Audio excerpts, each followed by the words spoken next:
Hello everyone. तो आज की हम लोग करंट अफेयर से स्टार्ट करते हैं। तो आज हमारा 6th डे है। ओके, तो स्टार्ट करते हैं। पहला है व्हाट इज़ इनएक्ट।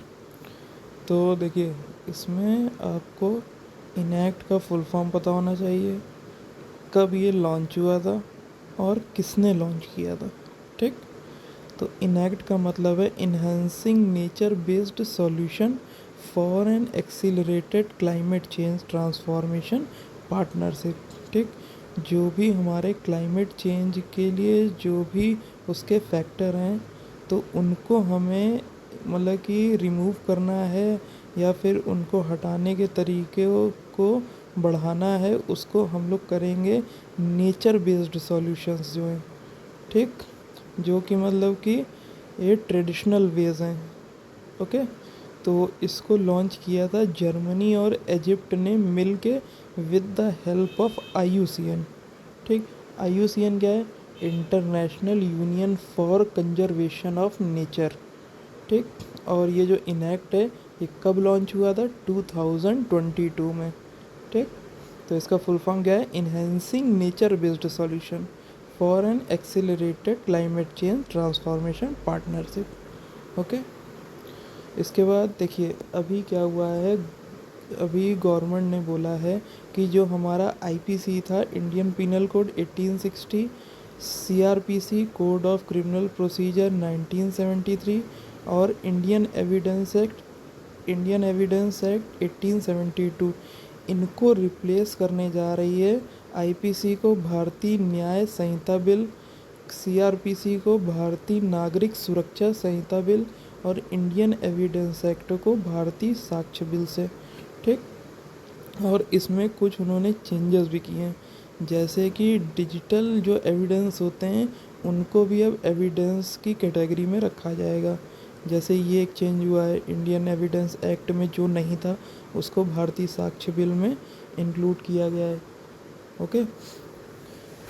अब जैसे कि एक है कि अगर किसी आदमी को 7 साल से ज़्यादा की पनिशमेंट होती है, ठीक, तो उस केस को हर मतलब कि बंद नहीं किया जा सकता जब तक कि विक्टिम या फिर जो भी जिसको भी सज़ा मिली है उसके पक्ष को जाने बिना।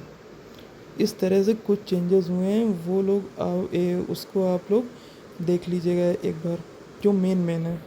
ओके। इसके बाद है what is golden triangle and golden crescent. देखिए गोल्डन ट्रायंगल क्या है? इलीगल तरीके से ओपियम का प्रोडक्शन। ठीक। कहाँ पर? म्यांमार में, थाईलैंड में और लाओस में। अगर इन तीनों जगहों पर इलीगल प्रोडक्शन हो रहा है ओपियम का, तो उसको हम लोग बोलेंगे गोल्डन ट्रायंगल। इसके अलावा अगर ईरान, अफ़गानिस्तान और पाकिस्तान में इलीगल प्रोडक्शन हो रहा है ओपियम का, तो उसको बोलेंगे गोल्डन क्रिसेंट। ठीक। दोनों का लेना देना है ओपियम के प्रोडक्शन से, बट गोल्डन ट्रायंगल में म्यांमार, थाईलैंड और लाओस हैं, और गोल्डन क्रिसेंट में ईरान, अफ़गानिस्तान और पाकिस्तान है। ठीक। अब देखिए इसके बाद सबसे ज़्यादा ओपियम कहाँ पर होता है पूरे वर्ल्ड में? तो वो होता है म्यांमार में। एक ऑर्गेनाइजेशन है ड्रग्स से रिलेटेड, ड्रग्स और उससे होने वाले क्राइम से रिलेटेड इंटरनेशनल ऑर्गेनाइजेशन है। उसको हम बोलते हैं UNODC।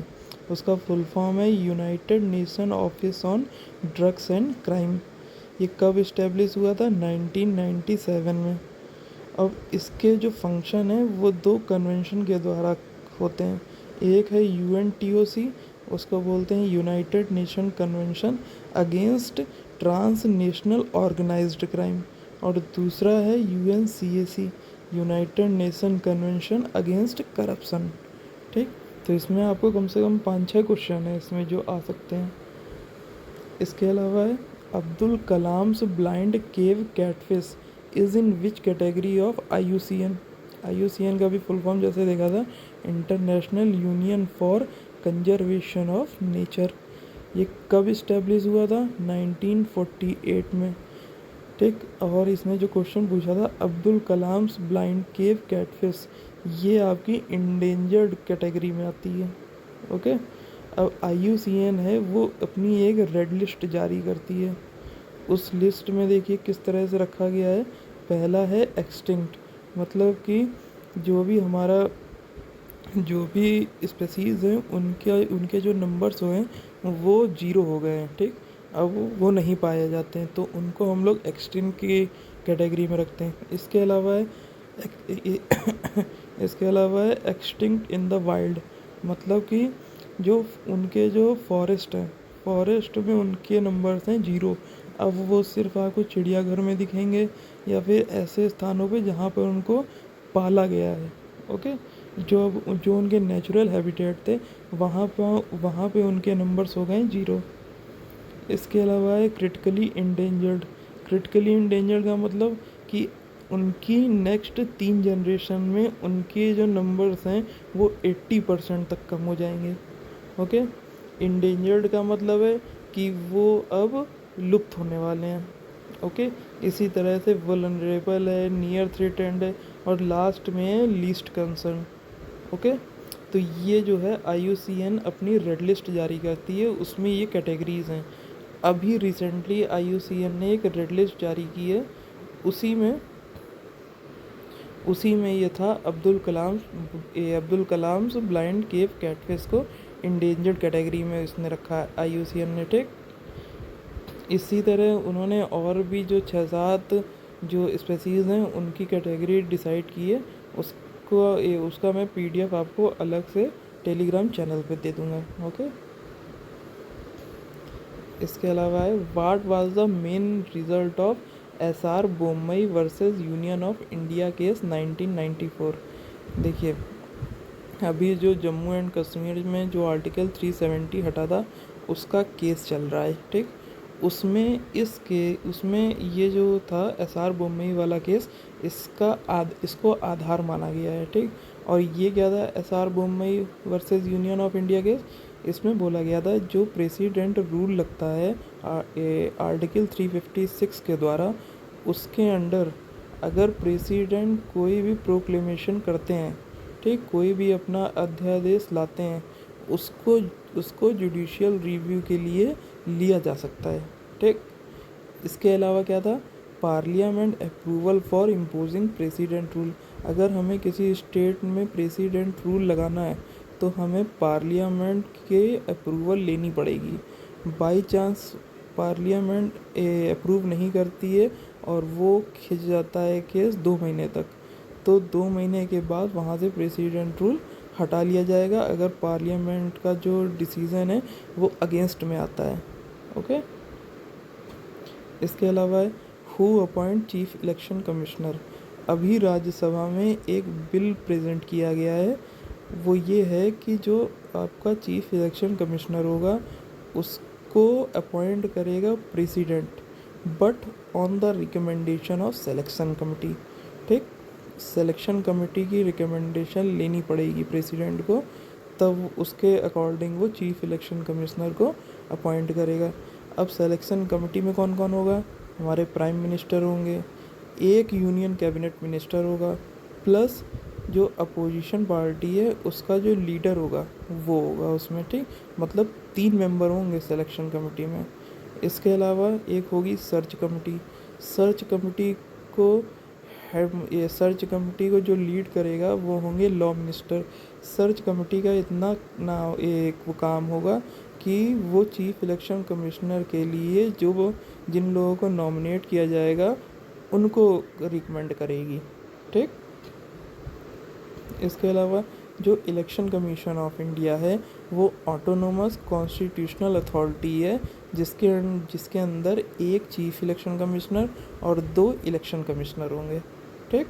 और इलेक्शन कमिश्नर को without recommendation of chief election commissioner हटाया नहीं जा सकता है, ठीक। अगर प्रेसिडेंट को इलेक्शन कमिश्नर को हटाना है तो उसे चीफ इलेक्शन कमिश्नर की रिकमेंडेशन चाहिए होगी। और जो इनकी सैलरी होगी चीफ इलेक्शन कमिश्नर और इलेक्शन कमिश्नर की, वो सेम होगी आपके सुप्रीम कोर्ट के जज की तरह। इसके अलावा how many percentage reservation of women is applicable according to Nari Shakti वंदन अधिनियम 2023। ठीक, एक अधिनियम आया है नारी शक्ति वंदन अधिनियम।